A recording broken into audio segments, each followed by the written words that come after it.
There are 3 rules to working the night shift at a gas station. Don't get involved in people's business. Don't leave the counter unless absolutely necessary. Don't look too long at the security monitors. That last one always seemed weird to me. My manager, Tony, said it half jokingly during my training, but the way his voice lowered made me think he wasn't entirely kidding. I never asked why. Some things, I figured, were better left unknown. I'm Evan, by the way, 24, college dropout, working night shifts to make rent. It's a shitty job, but it's easy. And I like the quiet. Most nights, nothing happens. Maybe a drunk guy stumbles in for snacks, or some trucker stops for coffee. But tonight is different. The first thing that unsettled me was the silence. Not the usual stillness of a slow night, but a complete, suffocating silence. No wind, no distant hum of cars. Even the buzzing of the old neon sign outside seemed muted. I was at the counter flipping through my phone when I noticed it. The cameras showed the parking lot, the aisles, the storage room, nothing unusual. But the feed kept flickering static cutting through, then blackness, then back to normal. Glitches. Or at least that's what I told myself. Then, at exactly 12:13 a.m., a customer walked in. He was tall and thin, wearing a dark hoodie with the hood pulled up, hiding most of his face.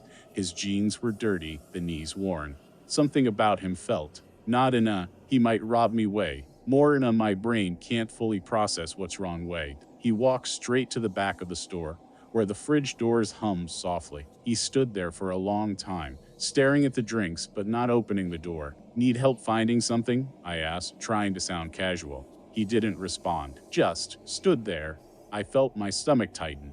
I cleared my throat and forced a chuckle. Hey man, you okay? He turned his head just enough for me to see part of his face. His skin looked wrong, too smooth, too pale, like a wax figure. Then he finally spoke. What time is it? His voice was low, almost mechanical, like he was imitating human speech. I glanced at my phone. 12:14. A pause. Then he nodded, turned, and walked to the counter. He placed a single bottle of water down.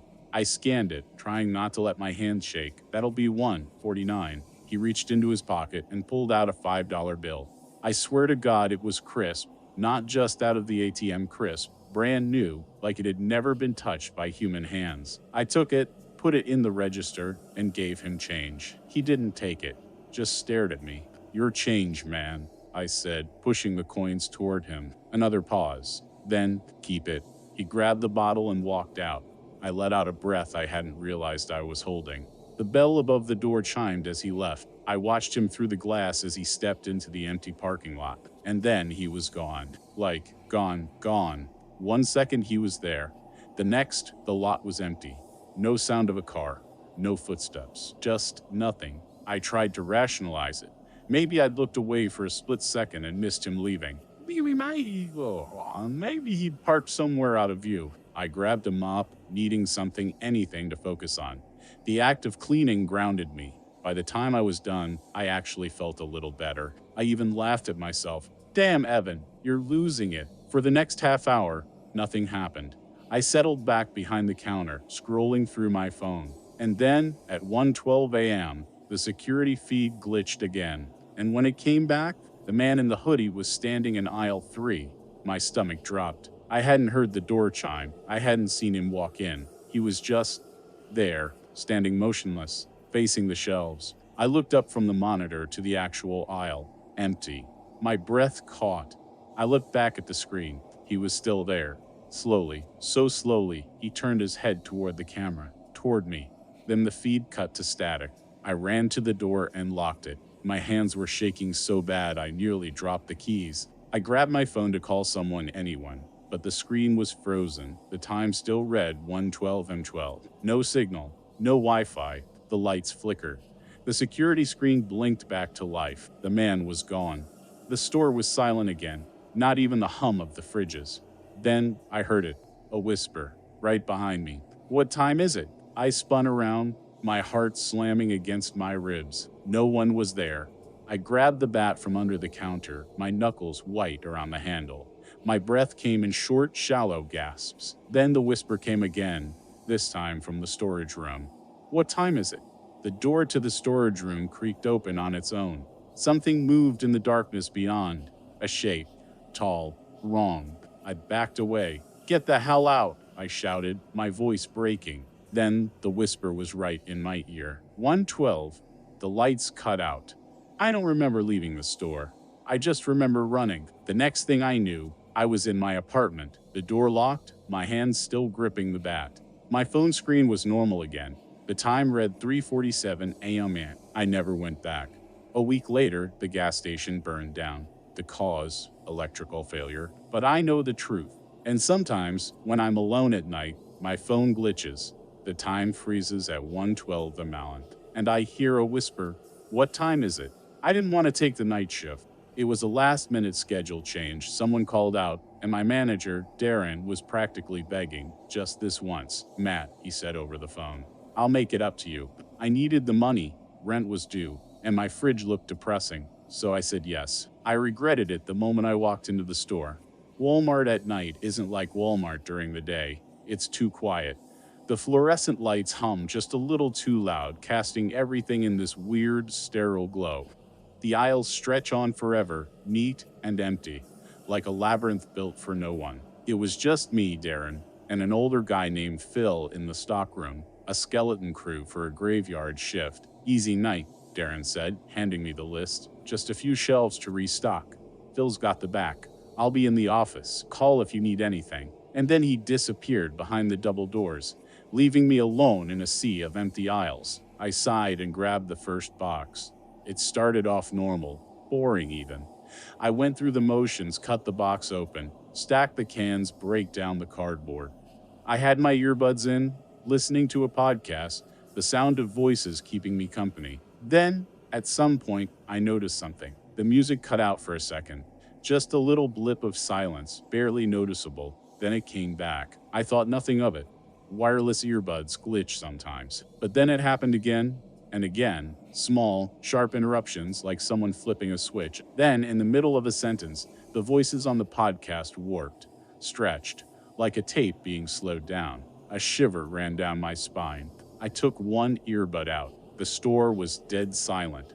Just the hum of the lights and the distant beeping of the stockroom scanner. I put the earbud back in.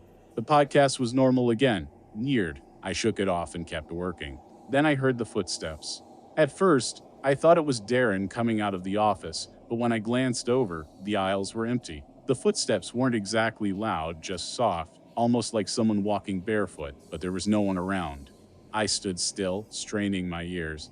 They came again, a little louder this time, from the far side of the store. It was odd, but I was alone in a massive Walmart. I told myself it was just the acoustic sound bouncing off the walls. Maybe someone else was here, walking down the aisle, and I hadn't noticed, but the footsteps were steady, like whoever it was pacing back and forth. I couldn't ignore it any longer. I put my box down and walked toward the sound. As I moved closer to the back of the store, I saw shadows flickering, stretching across the walls, and the fluorescent lights above flickered in time with the footsteps. I didn't want to be a coward, but my heart was racing now. Maybe it was Phil, maybe Darren. I rounded the corner and nothing. The aisle was empty. The store was as still as it had been when I walked in. I stood there for a few moments, staring down the rows of neatly stocked shelves, trying to convince myself it was just my mind playing tricks. I started to turn back when I heard something else. A whisper. Soft at first, like a distant voice. But as I listened, it grew clearer. "Matt." I froze. It wasn't Phil. It wasn't Darren. It was a voice low, almost soothing, but still unnerving. "Matt." I slowly turned, looking over my shoulder. The aisles were still empty, but the whisper came again, closer this time. "Matt, help." I didn't think. I ran. My heart was pounding in my ears as I bolted down the aisle, my feet slapping against the cold tile floor. I sprinted past rows and rows of shelves, rounding corners, trying to outrun the growing feeling that I wasn't alone. But no matter how fast I ran, the whispering followed me, as though it was inside my head now, swirling in the air, wrapping around me. I rounded another corner, and when I came to a stop, I was at the back of the store near the stockroom. I leaned against the wall, trying to catch my breath, my body trembling. But the footsteps didn't stop. They were getting closer. I looked up at the stockroom door. It was half open, and the soft glow from inside filtered out into the darkened aisle. Phil and Darren were supposed to be back there, but the door was ajar, and I hadn't heard them come out. I slowly stepped toward the door, my breath coming in shallow gasps. I pushed it open. The stockroom was dark, except for the light above the desk where Darren usually sat. There was no one there. I walked in, my feet dragging against the floor, and for a moment, I thought maybe I had imagined everything, the whispers, the footsteps, the fear that had clung to me since I started. But then I heard it again, clearer than ever. Matt. I spun around. The door behind me slammed shut. I turned back to face the stockroom. There, standing in the doorway, was a figure. It was tall, dark, with a face I couldn't make out. It was blurry, almost like looking through fog, but there was something about it that made my blood run cold. It didn't move. It didn't speak. It just stared. I stumbled backward, my body refusing to move any faster. And then, just as quickly as it had appeared, it was gone. The door opened behind me, and I whirled around to see Darren standing there, looking at me like I'd lost my mind. "You all right, man?" he asked, his voice low, concerned. I couldn't speak. I couldn't even breathe. I had no idea what I'd just seen, what had just happened. The whole rest of the shift passed in a blur. I kept expecting the figure to return, or the footsteps to start again, but they never did. I never told Darren or Phil. The next day, I quit. I haven't been back since. But sometimes, when I walk past a Walmart late at night, I still hear the footsteps and the whispers, and they always call my name. I didn't want to take the night shift. I really didn't. But sometimes you have to do things you don't want to, right? That's life. I was struggling to pay rent. My usual 9-to-5 job as a clerk at the local gas station wasn't enough, so when the opportunity came up to cover for a guy who was sick, I grabbed it. The night shift at the convenience store was the only open slot. The pay was a little better, and I was desperate. I've always been the kind of person who enjoys their quiet. You know, the type who keeps to themselves and doesn't mind the solitude. I was okay with the idea of working alone at night. After all, the convenience store wasn't anything special. I thought I could get used to it. The first few hours were uneventful. I stocked shelves, wiped down counters, and did the usual mundane tasks. It was a small place. The dim lights, the buzz of the neon signs from outside, it felt empty, like the world had forgotten about it. The silence was almost too much. Only the occasional car passing by broke the stillness, and every now and then, the door would jingle as someone came in for gas or a late-night snack. I thought I could handle it, even though the isolation gnawed at me, a quiet unease that lingered in the background. But there was something different about that night. I first noticed it when I heard the footsteps. At first, I dismissed it. Someone walking by, I assumed. The parking lot was often full of late-night drivers, but when I glanced out the window, I saw no one. I didn't think much of it. Maybe I just imagined it. Then I heard it again. This time, the footsteps were louder, more deliberate. They came from the back of the store, where the stockroom was. The hairs on the back of my neck stood up. I didn't move at first, just stared at the door that separated the back storage area from the store. It was always locked, but the sound was so real, like someone was pacing, walking back and forth. Must be the pipes or something, I muttered to myself. I hated that I was starting to get spooked over nothing. I tried to shake it off and go back to my tasks. The sound stopped after a while.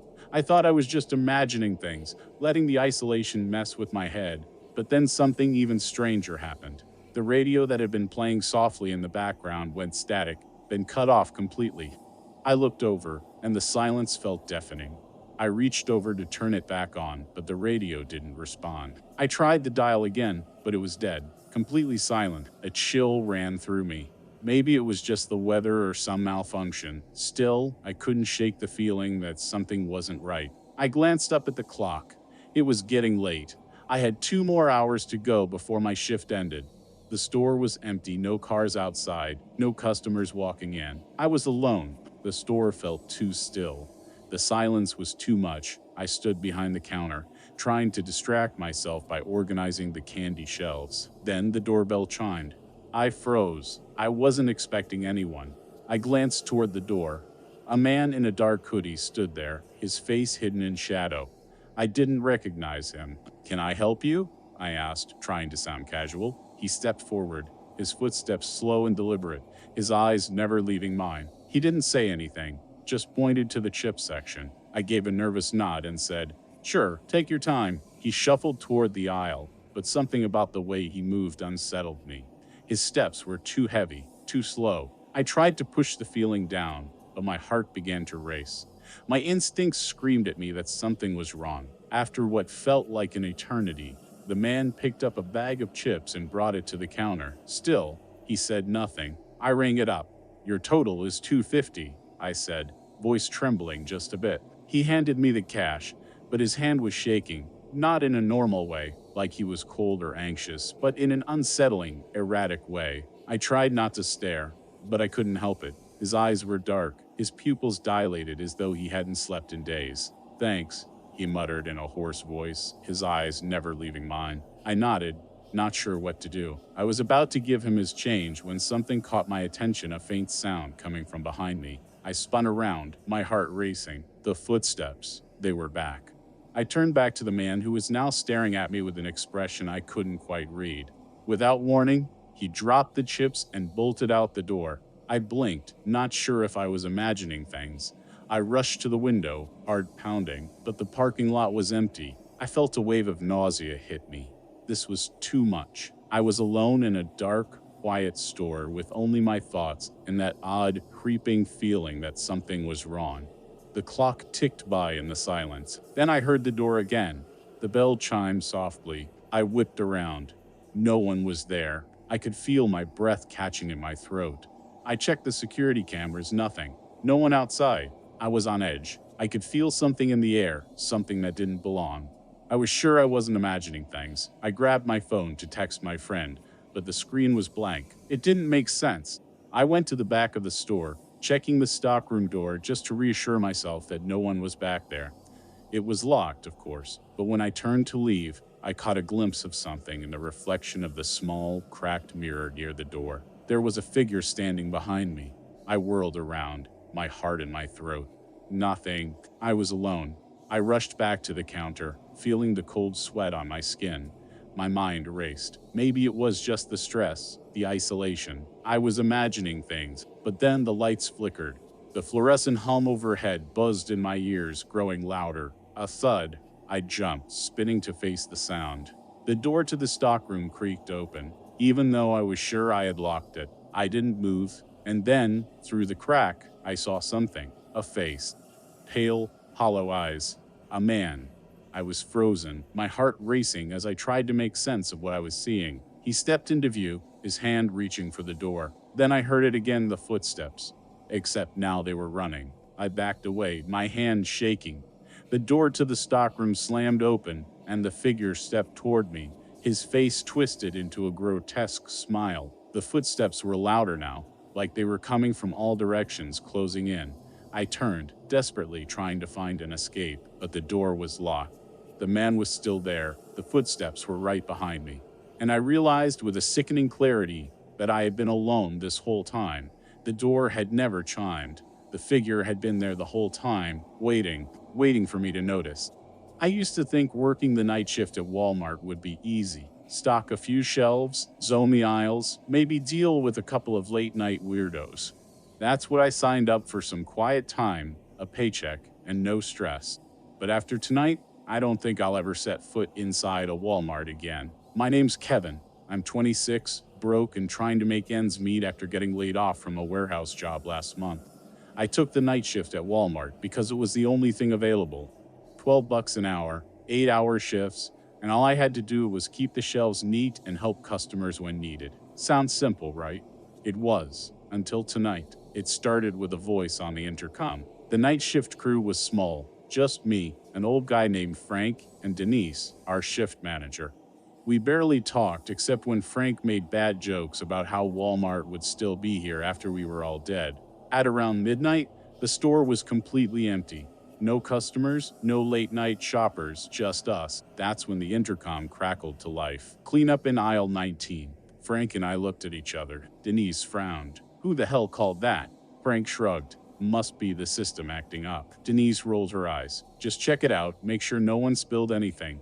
I sighed and grabbed a mop from the supply closet before making my way toward aisle 19. But when I got there, it was completely spotless. No spills, no mess, just rows of empty shelves waiting to be stocked. And then I noticed something weird. The overhead lights were flickering. Only in this aisle. A slow, rhythmic pulse. Almost like they were breathing. A cold shiver crawled up my spine. I turned back toward the front of the store and stopped. A figure stood at the end of the aisle. A customer? No. Their clothes were wrong, too dark, too blurry, like I couldn't quite focus on them. Their face was turned away, but I could feel their eyes on me. I blinked, and they were gone. I exhaled sharply, my heart pounding. I went back to the front, trying to shake the unease crawling up my spine. There's nothing in aisle 19, I told Denise. She frowned. Then who made the call? Frank, who had been watching the security monitors, suddenly spoke up. You might want to see this. Denise and I walked over, peering at the grainy black and white screen. He rewound the footage. 12:10 a.m. The intercom switched on, but none of us had touched it. Then from the far end of aisle 19, something moved. A shadow, a shape, something just beyond the range of the camera's focus. A figure standing motionless. Watching. Denise's face went pale. Is that a customer? She whispered. Frank exhaled. No one came in. We stood in silence for a long moment. Denise cleared her throat. All right, let's just get through the shift. No more intercom pranks, okay? No one responded. I kept my head down, stocking shelves as fast as I could. Every time I glanced up at the security mirror, I swore I saw something moving just out of sight. By 1 a.m., I needed a break. I headed toward the back, past the frozen food section. That's when I saw him. A man, standing in front of the freezer doors. Tall, motionless, staring at the glass. I slowed. Hey, we're actually closed right now. He didn't move. I stepped closer, trying to get a better look. His reflection was wrong. It wasn't following his movements. It was just standing there, staring at me. The hair on my arms stood up. Then, the freezer door swung open, and he stepped inside. The door slammed shut behind him. I ran forward, yanking it open. The freezer was empty. I took a shaky step back. Then, slowly, I turned around. The same man was standing at the end of the aisle, watching me. The lights cut out. All of them, plunging the store into complete darkness. Then, the intercom crackled. Come to aisle 19. Denise's voice, but wrong, slower, distorted. A cold wave of fear washed over me. Then I heard the footsteps. Soft, unhurried, moving toward me. I turned and ran. Somewhere in the dark, I heard Frank shouting. The emergency lights flickered on, casting eerie pools of red light across the store. I sprinted toward the front. Denise was there, her face pale, her hands shaking. Then we heard it, a slow, rhythmic tapping on the glass doors. We turned and saw them, figures, dozens of them, standing outside, pressing their hands against the glass, watching us. Their faces were wrong, blurry, hollow, like static. Then the glass cracked. I don't remember what happened next. 1 second, we were standing there. The next, it was morning. The sun was rising. The store was normal. Denise and I just stood there, staring at the empty parking lot. Frank was gone. Not a trace of him. The security footage from the night was missing. No one at corporate believed us. Denise quit that morning. I wasn't far behind. But sometimes late at night, I passed that Walmart. And I swear, the lights in aisle 19 are still flickering.